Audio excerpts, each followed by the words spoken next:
This is a demonstration on how we can use a fraction pi in order to introduce the language around fractions. We have a pizza here, and we have a whole pizza, so that is part of the language, one whole pizza.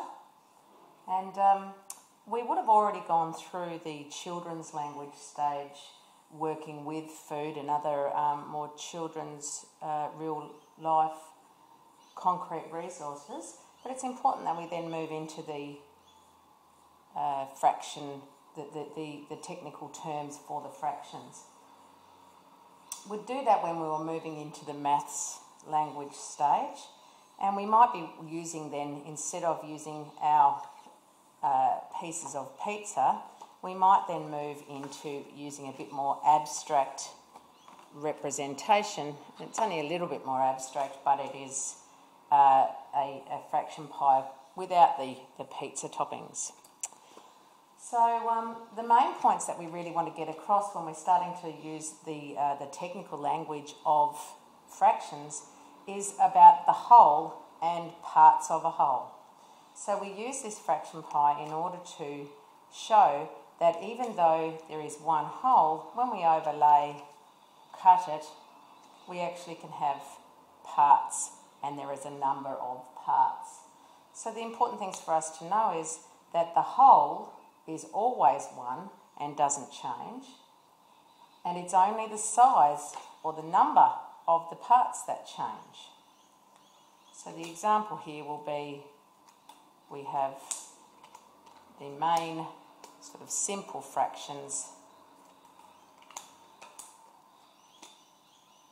The language that we can start to use is can be directly related to the number of parts, of course. So we would have already come across and have covered the terminology of halves. Halves will already be a term that is understood by the students at this stage. We can then look at cutting the pie again. So the number of times we cut the pie determines how many pieces of the pie we have, or how many parts. And we could even mention the word, we call these fractions. So we can see then that if we have cut the pie twice, we end up with 4 pieces, 4 parts, or we could call it a fourth. So we have 4 pieces. This is part of.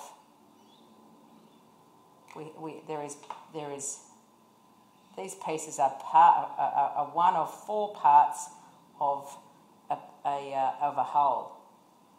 So we could actually say, when we're moving then into the written form of the symbolic mathematics, we could actually say it is 1/4.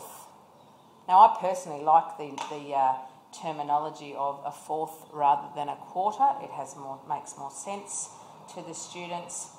And essentially, when we're then moving into thirds, because there are 3, this is a group of 3 that makes up a whole. When we're starting to talk about thirds, it makes way more sense to be talking about fourths. I think there's lots of time ahead of the students in order to be able to understand quarters, or the terminology of quarters.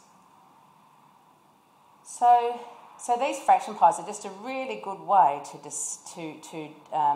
demonstrate how the terminology of thirds, fourths, and of course we already know halves,